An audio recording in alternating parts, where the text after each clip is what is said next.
జై భీమ్, జై జాంబవ.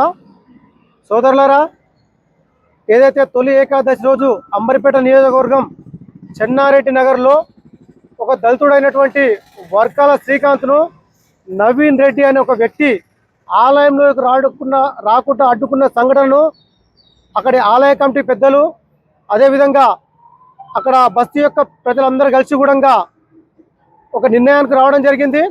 అంతకు ముందుకు ఎస్సీ రిజర్వేషన్ పరిరక్షణ సమితి కావచ్చు, లేకపోతే ఇంకా కొన్ని సోదర దళిత సంఘాలన్నీ కూడా దీన్ని ఒక ప్రతిష్టాత్మకంగా తీసుకొని పెద్ద ఎత్తున ఇష్యూ చేయడంతో ఆలయ కమిటీ సభ్యులు సికింద్రాబాద్ పార్లమెంట్ జాయింట్ కన్వీనర్ అయినటువంటి ఎడెల్ అజయ్ కుమార్ గారు తదితర పెద్దలందరూ కూడా ఈ విషయాన్ని నవీన్ రెడ్డికి ఆయన తప్పును ఆయన తెలుసుకునే విధంగా బుద్ధి చెప్పడంతో నవీన్ రెడ్డి గారు కూడా తన తప్పును తెలుసుకొని రియలైజ్ అయ్యి వర్కాల శ్రీకాంత్ గారికి, అదేవిధంగా మొత్తం దళిత సమాజాన్ని కూడా తన తప్పును తెలుసుకొని క్షమాపణ చెప్పడం జరిగింది.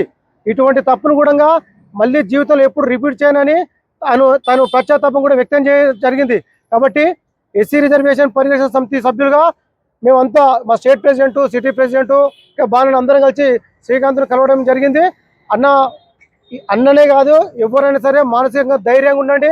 మన హక్కులు భారత రాజ్యాంగం డాక్టర్ బాబాసాహెబ్ అంబేద్కర్ గారు, జగజీవన్ రావు గారు మనకు పోరాట స్ఫూర్తినిచ్చారు, హక్కులను ఇచ్చారు. వాళ్ళ బాటలు నడుచుకుంటూ మన ఆత్మగౌరవం కోసం మనం ప్రయత్నం చేద్దాము.